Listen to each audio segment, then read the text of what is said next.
Okay, good morning, everybody. My name is Raquel Sanchez, and I'm the District Operations Manager for the Colorado State Conservation Board. And today we are being joined by CDA's very own Kristen Boysen, the Managing Director of the Agricultural Drought and Climate Resilience Office, ADCRO, and Scott Williamson, a land use planner and water planner from the Department of Local Affairs, DOLA, for a coffee hour. And they're going to be presenting on a recently developed resources that encourage a strategic growth approach in Colorado communities. So I'm going to pass it over to them. Thank you, guys.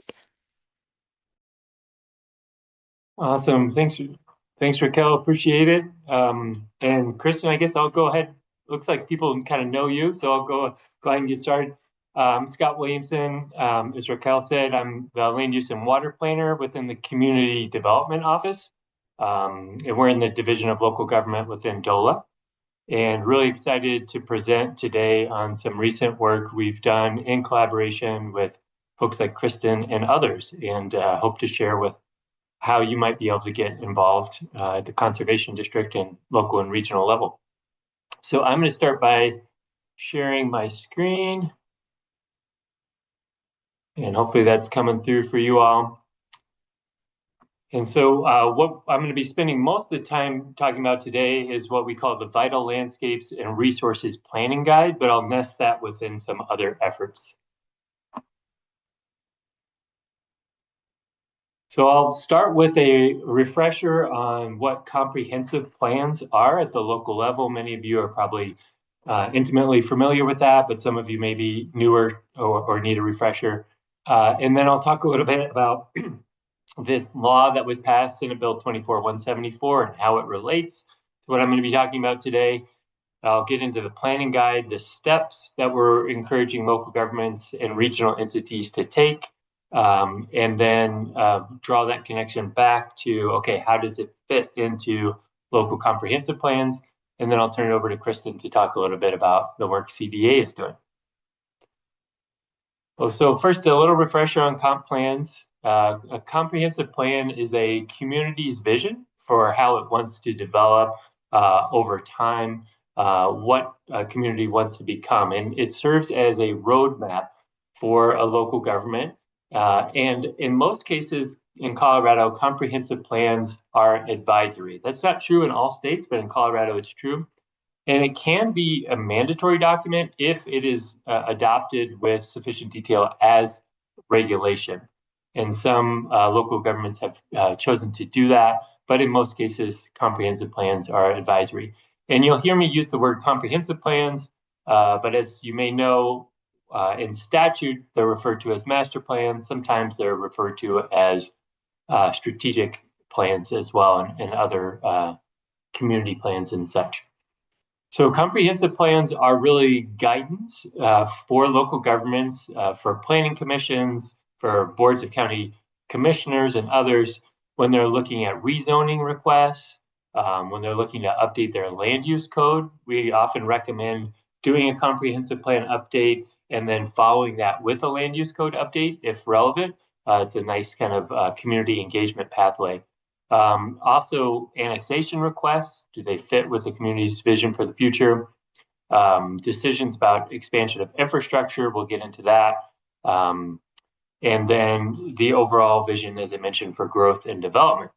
So just some initial little sips of coffee here to get your brain going on how conservation districts might engage in comp plans. There's a few different ways. So you might be able to provide early input on what local governments might consider as their entry process, advising on technical matters, on soils, things of that nature, and then data and resource, both needs for the community, but also available data and resources that you're familiar with.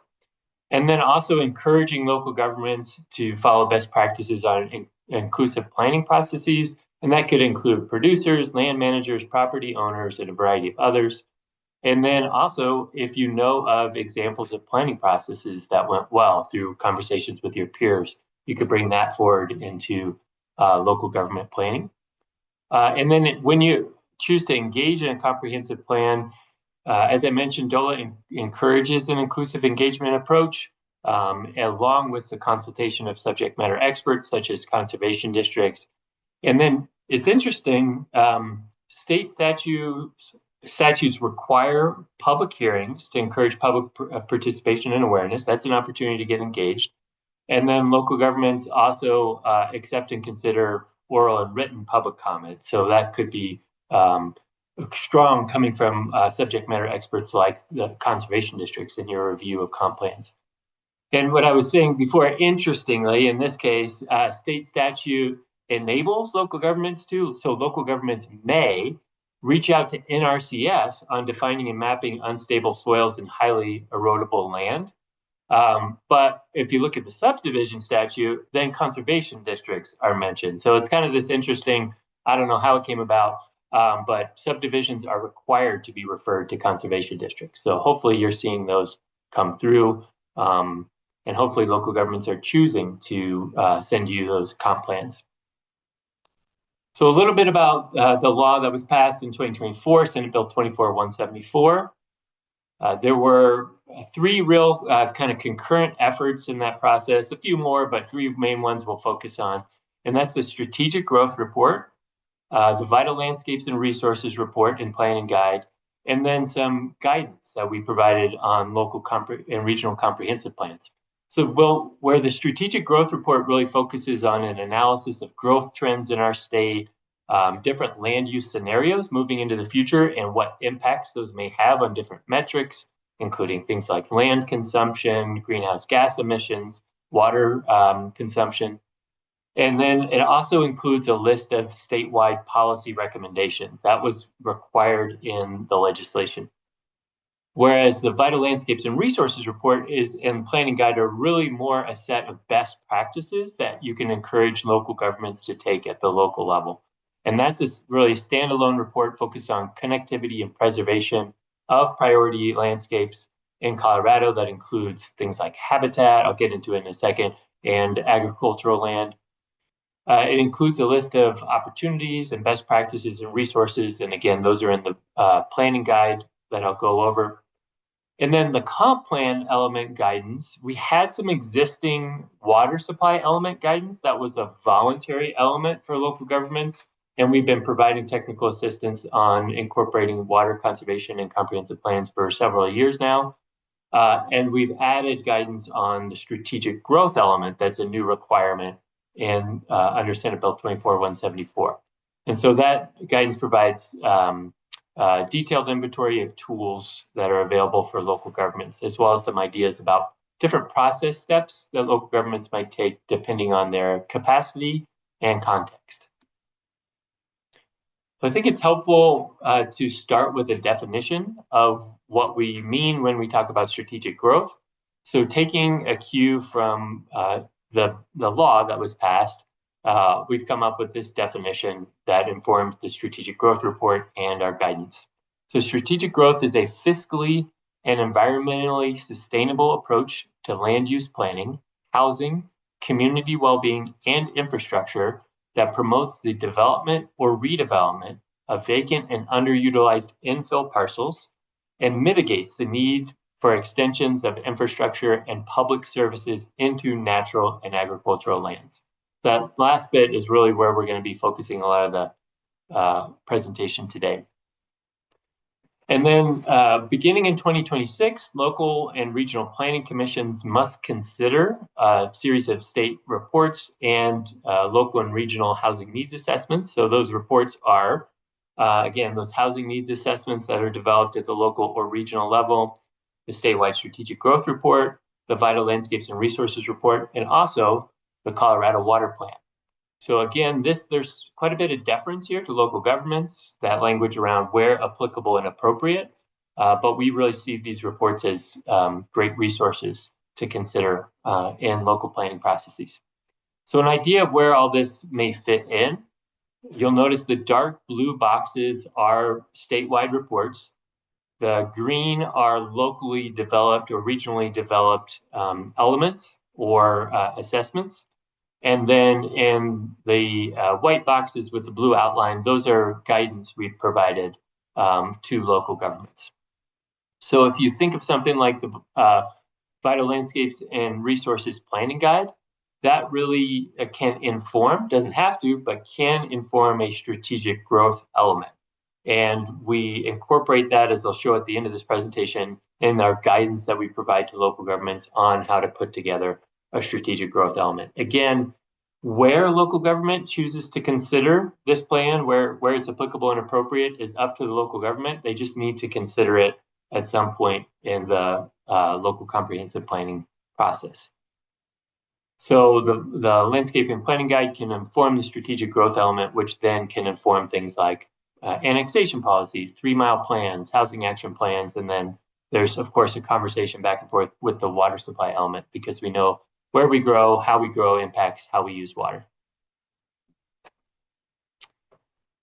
And then I mentioned a little bit about what we consider vital landscapes and resources, and this is directly from Senate Bill 24-174.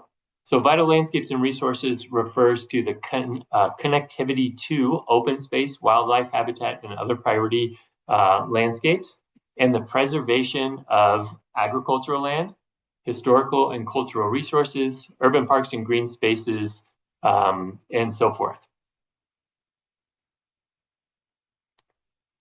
So we went out to local governments and regional entities. We had a few focus groups and we asked a few key questions as we were developing the planning guide because we really wanted that local input to inform how we were putting things together.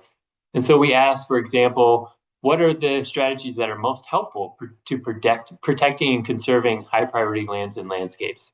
And really long range planning was the top identified. So that's consistent with how we're encouraging communities to think about this in the comprehensive planning process.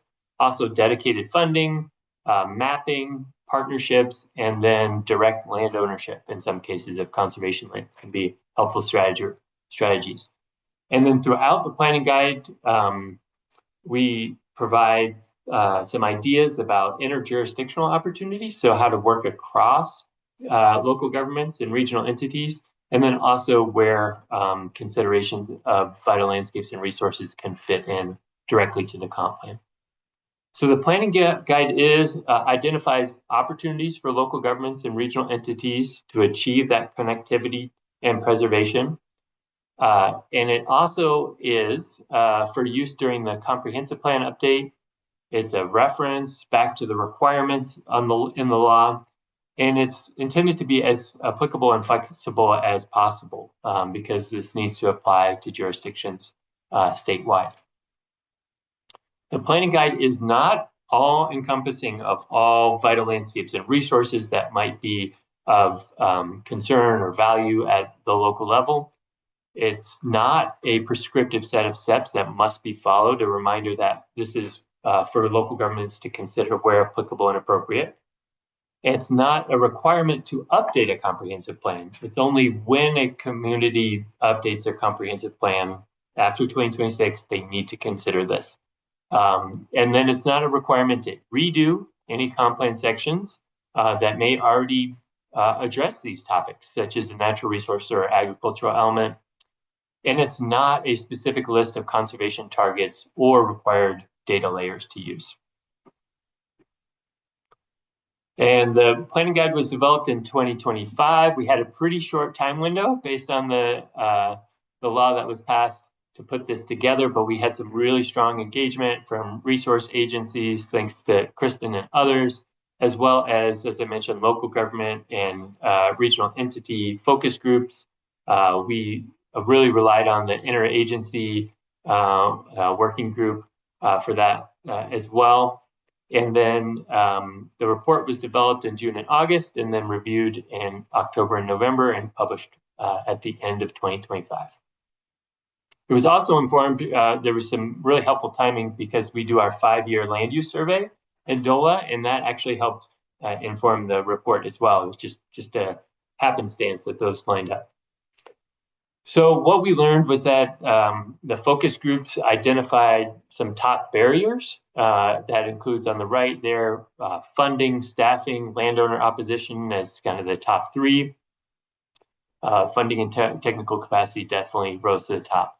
And then the planning guide and toolbox were really designed to help reduce these barriers.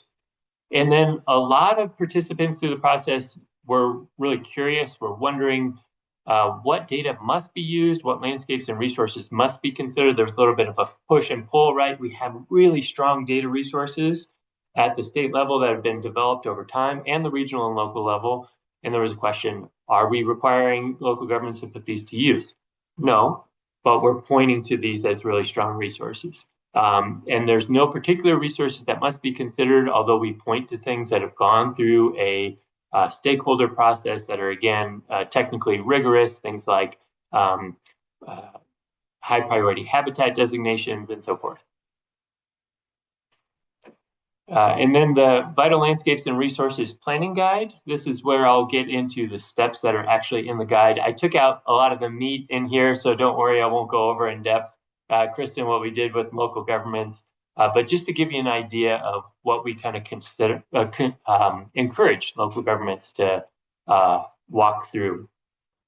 So it's organized in 5 steps. And step number 1, we really intentionally encourage. It's not always part of guidance for comprehensive plans or other planning processes, but really having an intentional first step to define your project scope and partners. Particularly for this kind of work, it's really important. Are you working at a regional, watershed scale, multi-county? What is that scope? Because we know that resources don't really care about, jurisdictional boundaries in many cases, whether that be agricultural producers or whether that be habitat movement corridors. And then defining those partners is really important as well. And this is a place where you all can get involved and say, we would like to be at the table. We feel like we can bring resources to bear in this process. And then step number 2 is to develop a public engagement plan. There's no explicit requirement for public engagement in this work. There is in comprehensive plans, but not specific to the consideration of this report.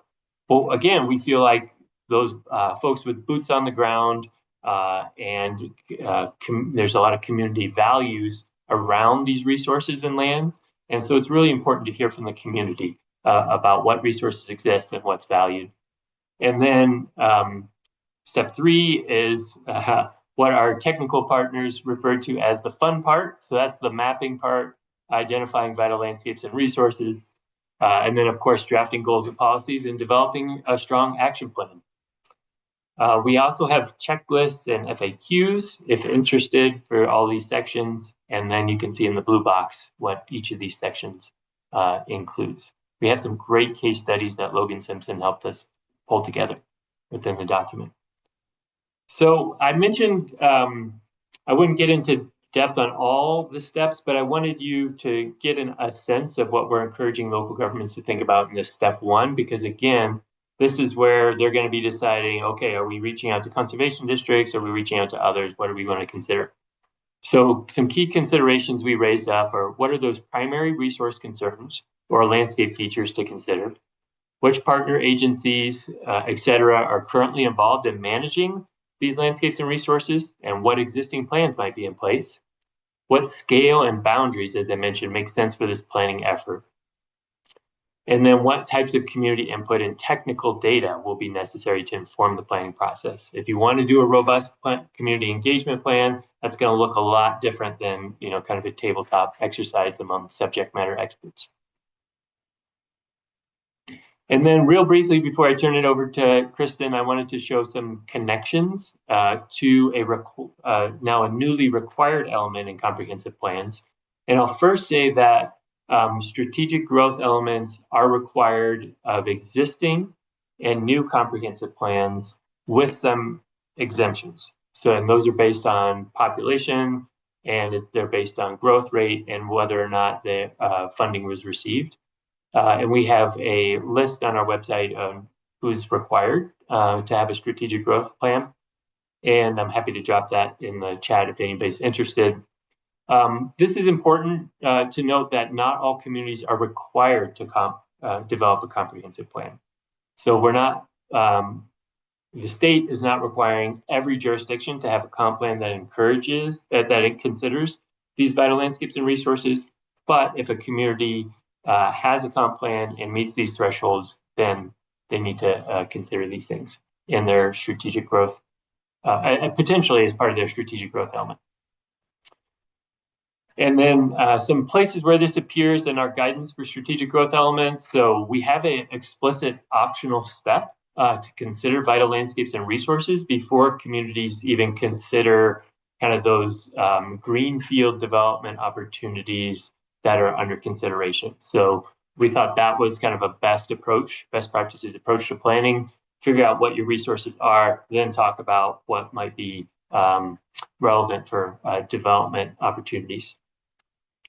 And then once communities get to this step number 6, which is really a opportunity for growth, I think in some of our comprehensive plans, pardon the double meaning there, but it's an opportunity to kind of further the technical state of practice on this kind of work. So many communities, for example, if there's an annexation request, they'll have require an annexation impact report, and that's like annexation by annexation. In this case, this is looking at those non-adjacent parcels, those parcels that are not adjacent to existing development. They're a little bit at the outskirts that are under consideration for development. And this is an opportunity for local governments to consider what is the full fiscal impact? What are those long-term costs of ownership, maintenance, and providing public services to those areas? So that's considered upfront in the comp plan process before these, some of these annexation proposals even come to the table. So the community's had a chance to think about these things.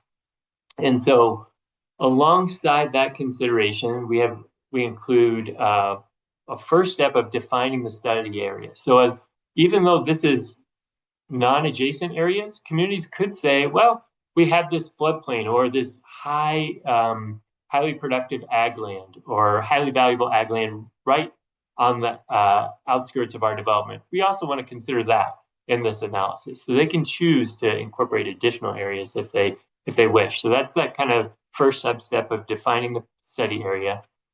And then a final optional subset, I'm noticing my numbering's off here, but that's assessing the long-term costs resulting from development of previously undeveloped natural or agricultural land. We know we have a lot of tools now through things like the Codex program, if you're familiar. There's a report on, I think it's the return on investment of conserving land.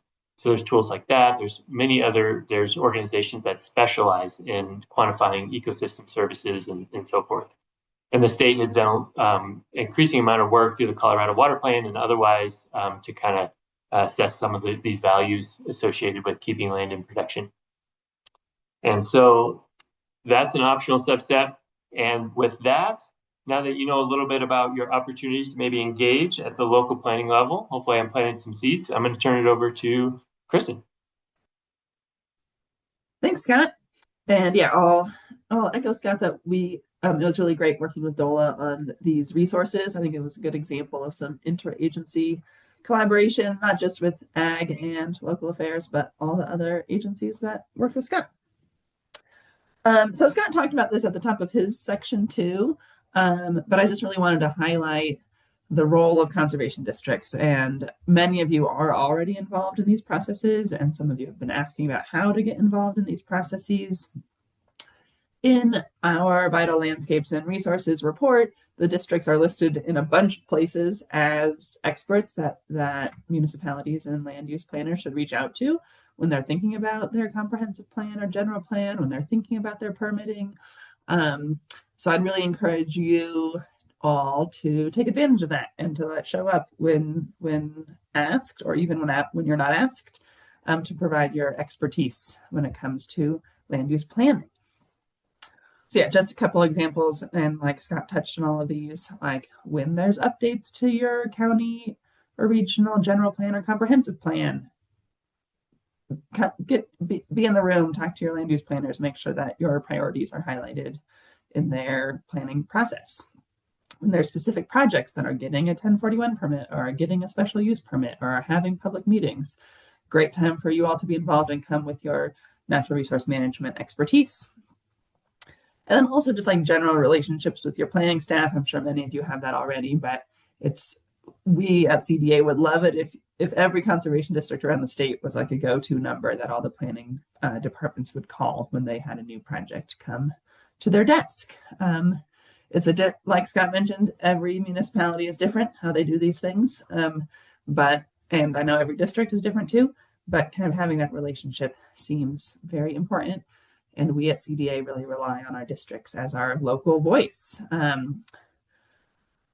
I'll note that CDA's programs, our soil health program, our noxious weeds program, the State Conservation Board, a bunch of other things are also listed in the Vital Landscapes report as resources. So if there's ever questions, you're also welcome, of course, to point them back to us, and we can provide whatever we can. We want to make sure these plans and then the development projects are done the best they can. So I just wanted to highlight a couple of things we're working on at CDA, kind of beyond the Vital Landscapes report, but related to. Right now, we're working with Logan Simpson, who is the consultant who also worked with Scott in the Vital Landscapes report, on guidance around solar siting and ag co-location, and how communities can both encourage renewable energy in a way that still supports their community goals, especially preserving and conserving ag resources. So that work is, we're really focusing on a case study in the San Luis Valley. We have 3 counties there who are involved: Alamosa, Castillo, and Conejos County. And it's a unique environment down there, as many of you know. They have great solar potential with how much sun they get, but they're a little constrained with their transmission lines, which is interesting. Also, they have a very strong agricultural community ag values that they want to preserve and protect.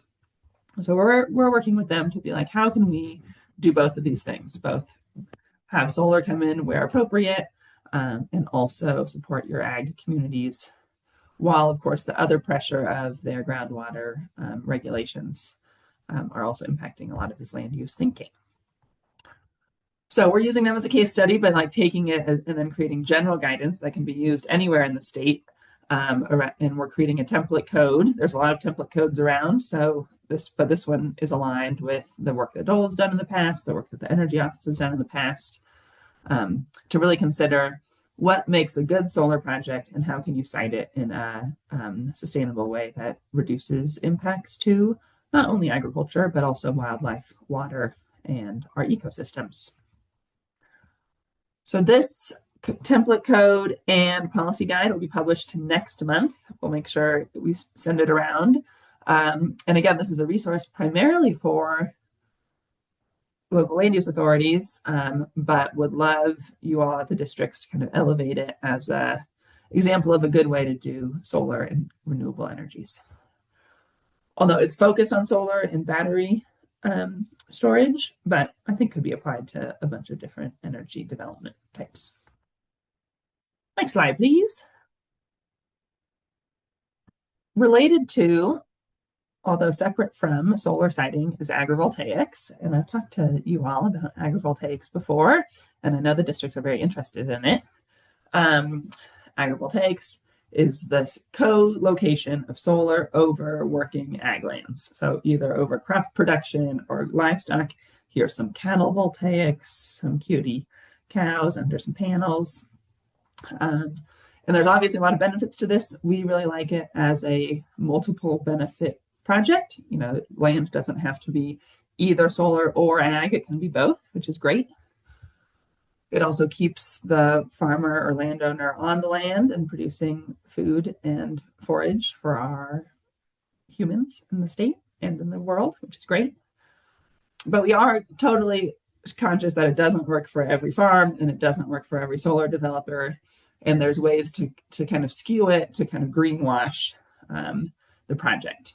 For example, if a solar developer says, oh, this is a big agrivoltaics project, but they're bringing in sheep to graze it 2 days a year, that doesn't really meet our definition of what agrivoltaics is. It really needs to be collaborative between the farmer and the solar developer, and not just use, say, sheep or cows as a like maintenance operation. Instead, really work together to make sure everyone benefits. So in the solar siting guidance that I talked about earlier, there will be a couple definitions of agrivoltaics and ways that land use authorities could either elevate projects and expedite projects that are agrivoltaics and encourage that kind of land use. I'll also note, currently, our CDA's agrivoltaics research and demonstration grant is open for applications. It closes early June.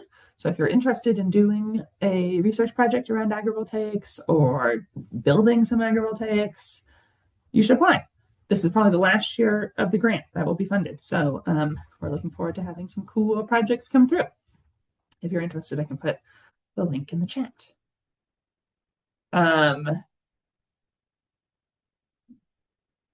Agrivoltaics is great, but it's not the only way to make sure we conserve the natural resources under solar development.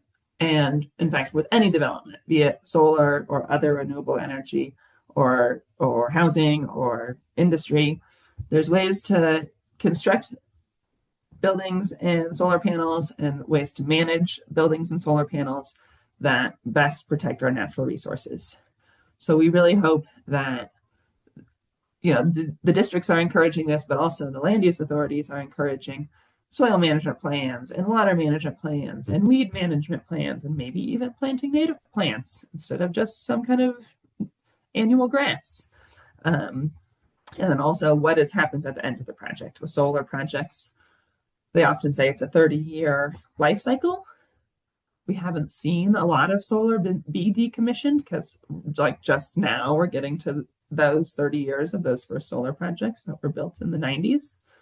And then often we imagine what will happen is for some projects, the panels will just be replaced with newer, more efficient panels, and the project will continue to create energy. So anyway, but regardless, it's important to have a decommissioning plan. What's going to happen to the land at the end of the project, the energy project? And how can the solar developer and the land manager best restore that land back to its perhaps not native landscape, but a landscape that works well with the community. So these things are all really important, kind of regardless if you're doing agrivoltaics or not, maybe even more important if you're not doing agrivoltaics, and should be encouraged at the project level. And finally, I wanted to put in a plug for our newest program in our division, in Conservation Services Division, which is the Ag Land Preservation and Access Program. Raquel, have you guys talked about this program much? Coffee hour? No, not at all. I'm excited. So yeah, it's a new program that was really a brainchild of our new division director and our commission, Evan, and our old commissioner, the commissioner's office, Kate Greenberg. And it was passed, or a bill was passed that allows for this new program, HB 1289, which allows for us to create this program and also for us to modify our existing loan program so that our loan program can fund land preservation projects. This program is kind of twofold. First, we're actively hiring a new person in our department who will be the ag land specialist, and that person will run the program and also be a technical resource for local land use authorities, other state agencies who are thinking about how to protect and conserve ag land, which is great. And then we're also hopefully going to run a loan program that will fund land trusts to do conservation easements, transfer development rights, other tools for land protection in kind of a short-term way. So the idea is, as many of you know, land trusts do a lot of fundraising to fund conservation easements on willing landowners' land. It's often like 50% of the land value or something is how much a conservation easement costs. But those fundraising efforts take a long time. They have to apply to federal grants. They have to get private funding. They have to apply to GOCO and Department of Natural Resources funding. So it's hard to do it nimbly. These projects often take years to put together. And when prime ag land that's important for conservation, important for ag communities, goes on the market, it's very hard for the conservation community to react quickly.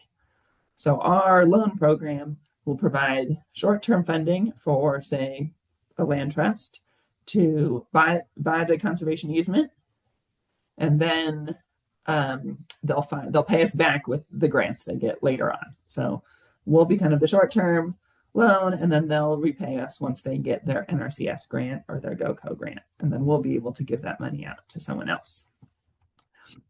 That we don't actually have any money for that loan part of it, so that's part of the new position, is to fundraise and figure out how to fund that component. But that is the mechanism that House bill created. So that's great. I'm very excited. I think ag land preservation is critical, and for all of our natural resource work, we can't do it without ag land being around. So we got to conserve it. And I think that'll be a good tool for local agencies to think as they think about their general plan and where they want to protect agriculture in their county and region. And with that, I think we're done. Happy to answer any questions, and we can share our slides with you all too. Raquel will send our slides around. Thanks for having us. Kristen, when did you say that the agrivoltaic research and demonstration grants, the applications are due? Let me look it up so I don't say the wrong date. Okay. June 15th. All right. And here's the link in the chat. Thank you. Yes.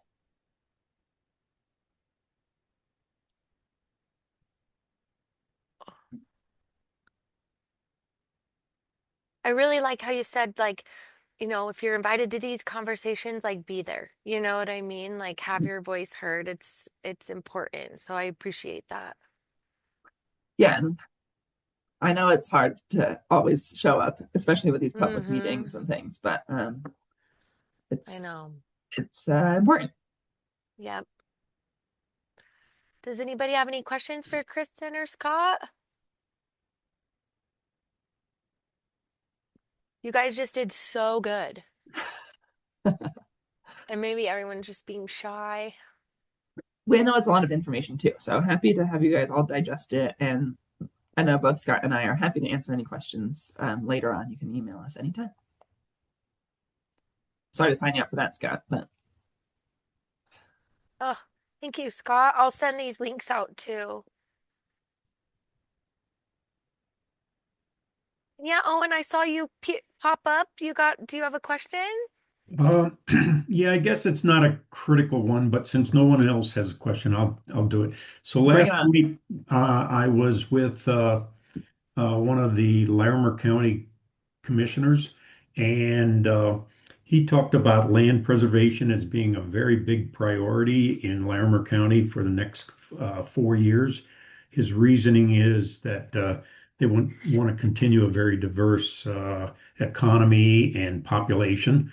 So Larimer County is growing like crazy, but he says that to the degree that they can fund it and the state can help, they want to have a priority of ag preservation. So I just wanted to mention that. And I think Larimer County has a county tax or county levy that supports some funds for them to do ag land preservation. Scott, maybe you can fact check that statement, but I think that's a good example of a fundraising device that counties. Yeah, that's a good point. We didn't get into that, and actually, I don't know the answer to that. So. Yeah, they're also exploring some modifications to their transfer development rights program and have done some great work in their water master plan, getting their arms around, what are the water resources in the county how might that relate to the land we want to protect and where we might want to encourage development and things like that. So yeah, I definitely agree. Larimer County is an example where a community's done a deep dive on these kind of topics. So it's a good one to look at. A recent comp plan that dug relatively deep into ag topics as well was the Alamosa County comp plan. And trying to think of some others. Some others that are going to be coming through soon are Pitkin County. I think Weld County's plan is under development right now. And then Adams County is working on a couple of different elements. So yeah, there will be a few examples coming through. But yeah, would love to hear from the group if you feel like you've had an experience with a county or municipality where you felt like the planning process has gone really well and they've used conservation district input, because we always love to highlight those case studies where things are working, where other communities might learn some lessons. This is less about how the planning process worked. Sorry, this is Maggie Hanna, Central Grasslands Roadmap Initiative and Conservancy of the Rockies.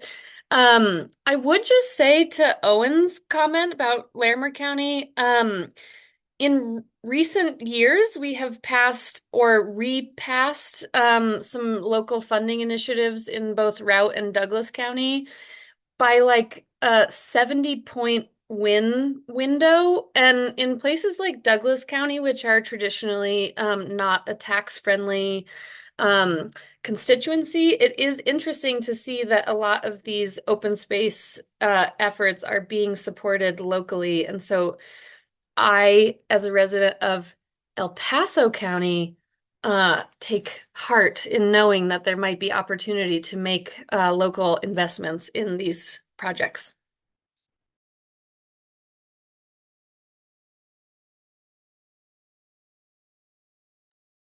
Thank you, Maggie.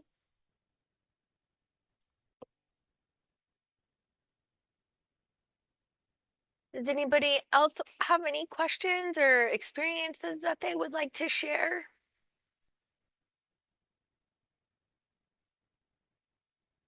Well, if not, you can always email them to me and I can forward them to the correct person, or like they said, I will get the recording of this video processed and I'll send out the copy of the presentations and contacts and links and everything. So I do appreciate everybody joining us today. It's going to be a beautiful day, and I hope you guys have a great day and week. Raquel, I know you're trying to dismiss us, but Yeah. really quickly, curious if anyone on this call has ever had any experience with opportunity zones. It is not always a land use planning question, but I think there are some unique opportunities to be making investments in rural places. And I don't really know who the expert on opportunity zones would be. But Kristen, you lit up when I asked that. So tell me what you got. It's so funny. I talked to somebody 2 days ago about opportunity zones. I think the state person to talk to would be our friends at OEDIT, the Office of Economic Development and whatever the IT stands for. International Trade, maybe. But for those of you who don't know, yeah, opportunity zones are essentially like federal and state targeted places that are encouraging investment, that encourage investment. And there's like a new push, Opportunity Zones 2.0, for rural, especially rural areas. And that's kind of the extent of my knowledge, except that there's some, with the big, beautiful bill, there's some new opportunities for people to save a lot of money on taxes if they invest in these Opportunity Zones 2.0. So Maggie, I'll figure out who at OEDIT can be your expert and pass them on and introduce you. That would be awesome. I will just share from a land use planning perspective, and given that we've been talking about open space and ag land conservation, the Colorado state tax credit extension was passed yesterday. Yay, which is one of our bigger levers in the state. And interestingly, the sale of a tax credit is a capital gain. and making an investment in an opportunity zone is the opportunity to defer capital gains taxes. And so, like, aren't there cool opportunities, given that we have this tool locally, to also be sort of reinvigorating some of our rural businesses? And whether that's like cold storage for direct to consumer meats or renewable energy, or I don't know exactly, but Kristen, I would be open to learning more. But Quint is off mute, and it seems like he might have something to share. So, how's it going? It's great to hear from everybody. I miss all you guys. But so yeah, we spent a lot of time, and I don't know about the Opportunity 2.0. That's kind of interesting. But the issues with both opportunity zones and enterprise zones was meeting the criteria. So, like, they were designed to be underperforming areas and a variety of things. So, literally, they would be targeted to a specific area that wouldn't have the resources to capitalize it, right? Like, we couldn't figure out a way to make the economics work to take advantage of the opportunity zones. And I can tell you more, offline or whatever, but like that maybe they fixed that, right? Or maybe the, opportunity zones or the enterprise zones work the same, only worse. Like they were really specifically targeted to low performing areas all over, even in the country. It's sort of like rural development criteria. So we had a great project in Flower Mound in Texas, and it was right on the border of the city. And on the other side of this town line, it would have qualified for all the things we wanted to do to put food in the project, in the development, and all the things you're talking about, and storage and a commercial kitchen and all that stuff. But it was actually on the wrong side of the line, like literally 20 feet, difference. And so we couldn't qualify. So there's just like a lot of structural things that gave it it was hard sledding, but it was a great idea. I'm trying to figure it out because of what we're doing, for integrating ag in urban areas, right? Or, like urban areas are like Hugo too, right? Or or wherever, Ray or whatever. I mean, any place like that. So anyway, call me if you want. I'll tell you what we did. Would love to. Thank you. Good to see everybody. I gotta go, but say hi to everybody that wasn't on the call. Good to All see you right. too, Quint. We will. See ya. Bye. Bye. All right. Any other questions or comments? Okay, I'm going to stop recording. Thank you all so much for joining us. Thank you all for the Thanks, opportunity. team. Appreciate it.